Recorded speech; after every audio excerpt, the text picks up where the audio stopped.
For Pep Guardiola and this Man City team, Rodrygo is the perfect fit. The transfer domino is falling into place for City. Yeah, he can. Savinho's been linked with Tottenham today, and obviously Jack Grealish has gone to Everton, so I think he can be the man. I think he's got the personality. There are all clear signs now that if they want to return to the top of English and European football, getting a player like Rodrygo is the key. This isn't just going to be another headline signing for Pep. This could be the one that takes him into that new era. This is why Pep Guardiola needs Rodrygo now. To start with, he's better than any of the options Pep has at left wing, and that's a bold claim. Jeremy Doku, Jack Grealish, who's now on loan at Everton. In terms of out-and-out left wingers, these are the two main options for City. Savinho, Ryan Cherki, and Oscar Bob can all play there. But the idea is, Pep needs an actual left winger who can deliver. Jack Grealish, it didn't quite work out for him at City. He had his moments, but they were few and far between. Jeremy Doku is always a threat. When he's big, he had the second most dribbles in Europe's top 5 leagues last season with 90, the most in the Premier League. 17 goal contributions last season might sound decent, but what Rodrygo potentially brings is even better. Rodrygo had an underwhelming season for Real Madrid in 2024-25. We'll get to what really happened and how he was played out of position multiple times, but the point is, even with that, he still bagged 28 goal contributions last season, and it already represents something. The biggest outlier for Pep already. Rodrygo at City could become the perfect combination of what he's always had with what he needs. En esta que has fallado, en esta, pero esa no.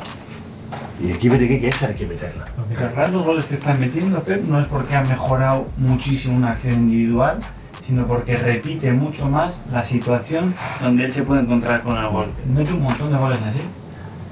Casi todos al primer toque, centro del área. No tiene que pensar, menos de la izquierda. Think back to this. It perfectly explains the entire thing. Think back to Raheem Sterling. A big reason why he played that much for Pep at City and scored that many goals, particularly between 2017 and 2020, was his understanding of space and how he could arrive in the positions to finish at the far post. The point is, City hasn't had a proper goal-scoring winger ever since Sterling. When he left, the rest of the team shared the goal-scoring burden.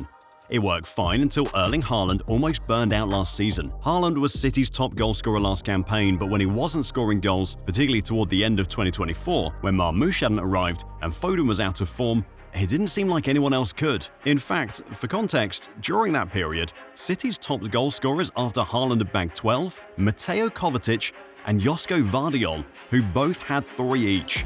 Disappointing stuff. What would be even more disappointing is if you haven't hit that subscribe button to Football Historia yet. It's easy to see how, in terms of output, Rodrygo can make the left wing position his own. 28 goal contributions in 2024-25, 26 goal contributions in the 2023-24 campaign, 30 goal contributions in the 2022-23 campaign, and 18 in 2021-22. His trend shows a guy who, even when he's in form and slightly dips, can still bag numbers. Still, this isn't just one side of the package. The end product with Rodrygo, that is. The other part? He fits right into what Pep wants from his attackers now. Actually, this goes back. The influence from Johan in my ideas, and especially in Barcelona, Ajax, Amsterdam, but in Barcelona as well.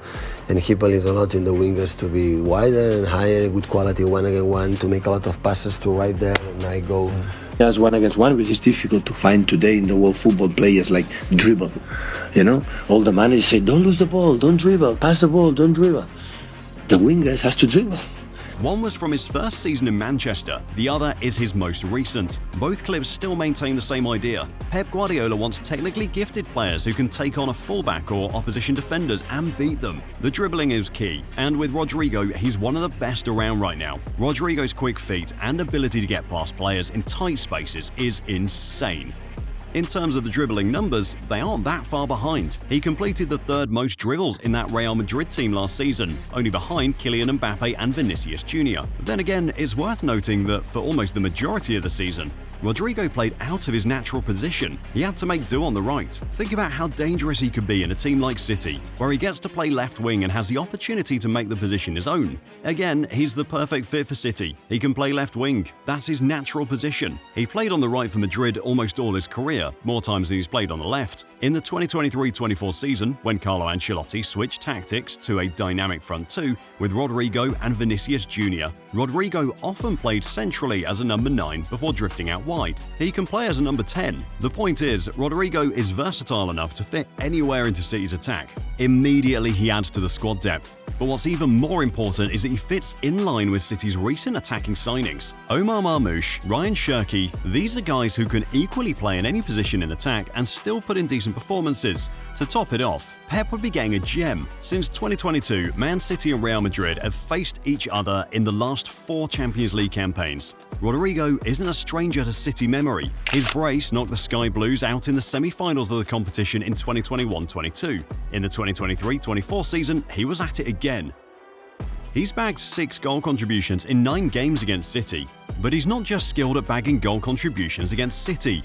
There's the underlying fact that, based on perception, Pep Guardiola would hit the ultimate poaching move on Real Madrid. Rodrygo, so underrated, you know. I think for me, he's probably the most talented and the most gifted player in the squad. I think the things he can do with the football, we'd be messing around and he'd flick the ball up somehow, and you're like, how do you do that? It's a view that's quite common at the club. Even with the big names like Mbappé and Vinicius Jr., Rodrygo is still the most naturally talented in the front 3. Think about it as Pep getting the best natural talent from the one team that's been his biggest obstacle in European football in recent years. Everything about this move just adds up, and even up to Rodrygo's play style. It's no secret that Pep City is a possession-based team, but they don't just keep the ball for the sake of it. It's passing with the idea of creating space on opposite flanks. Compared to players in his position, left wingers that is, Rodrygo was among the best wingers in the world in possession-based metrics last season. He ranked in the 97th percentile for possession involvement, the 97th percentile for final third involvement, ranked in the 92nd percentile for ball carries, the 93rd percentile for ball involvement, and the 82nd percentile for ball retention. Breaking this data down, it means when City have the ball, Rodrygo is excellent with it. He'd be good at threading balls into spaces for his teammates to attack. From his final third involvement metric, he'd be key to City getting chances at goal, good at progressing with the ball and keeping it. And of course, he's solid defensively. He ranked in the 93rd percentile for discipline with the ball last season and ranked 61st for tackling. In a possession-based team like City, this is key. He helps with immediately trying to win possession back when they lose the ball and can put in more than his fair share of tackles. From Pep's perspective, Rodrygo is the ideal signing. He ticks every box, from end product to goals and skills, a winger who can get past his man with tricks, switch the view to the other angle, and for Rodrygo, there hasn't been a more perfect time to make the move. To say his situation at Real Madrid is disappointing would be an understatement. Again, there's no questioning his talent. We showed the earlier clip of Bellingham talking about him and what he can do with the ball. Rodrygo has always been talented, the most talented player in that Real Madrid team. But the truth is, he's a victim of something he can't control. He unfortunately doesn't have the profile of the 2 guys who would ideally play his position, and there's nothing he can currently do to change it. He had 9 fewer goal contributions than his teammate Vinicius Jr. in the 2023-24 campaign, and played a crucial role in the team winning the Champions League and La Liga that season. Rodrygo didn't even make the 30-man shortlist for the Ballon d'Or that year. Is someone missing as number 9? Rodrygo, that's it. It may get in my way a little, but I'm a team player. Now this is him speaking to ESPN. Do you feel he has a point, Craig, that maybe he does suffer? A situation that made him speak out. It was already a battle for Rodrygo to play left wing at Real Madrid leading up to the summer of 2024. At the time, the situation was slightly better because when Vini didn't play, he was a natural option. It became worse in 2024 after Mbappé arrived. The situation last season was tense. Vini and Mbappé often ended up occupying the same space. The point is that the focus was so much on these two that a lot of people forgot that left wing is also Rodrygo's natural position. It gets worse realizing that both Mbappé and Vinicius Jr. are franchise players for Madrid, the names that sell the most for the club. You don't see the club selling either soon, or the realistic case of a coach dropping either and giving Rodrygo a chance. It's gotten much worse after the new man arrived. Rodrygo es jugador del Real Madrid y todos los jugadores que son ahora mismo del Real Madrid voy a tener una conversación con ellos porque la merecen, porque la necesitamos, porque nos tenemos que conocer y que Rodrygo es un jugador espectacular, no lo voy a descubrir yo. Xabi Alonso, in his first interview at the club, talked about speaking with Rodrygo and giving him a chance in the team. That's not what played out at the Club World Cup. After starting in the Club World Cup opener against Al Hilal, he only played 23 minutes in the next 3 games. He didn't even play against PSG in the semi-finals. It's not because he was injured, no, Xabi Alonso instead dropped a cold response. Today, the way things were going, we needed a different profile of player. And right now, throughout this entire tournament, no decisions were made with the future in mind. He just preferred other players in the position. For context, Mbappé missed almost 4 games because of a gastrointestinal issue and still had more minutes than Rodrygo. Still played more games. Vinicius Jr. played. Xabi Alonso claimed that his decision not to include Rodrygo wasn't indicative of his future, but that's just a smokescreen. The real truth is that Rodrygo's future at the club is very unclear. On one hand, the upper management still likes him, but on the pitch, from Alonso's view, he's not going to get as many minutes. It now means Rodrygo has a choice. He's complained about being second fiddle at the club in the past, and it felt to many like he was doing too much. At Man City, Rodrygo has the opportunity he's been looking for almost his entire career, a manager who not just wants him, but is doing everything to get him. According to this, it's Pep himself pushing for the move. It's Pep's specific request to get Rodrygo to City, meaning with this, you don't expect Rodrygo to come to the club and play right wing or a different position, at least across the entire season. Rodrygo now has the chance to not just make the move where he gets valued, but he'd be arriving at City as a headline name too.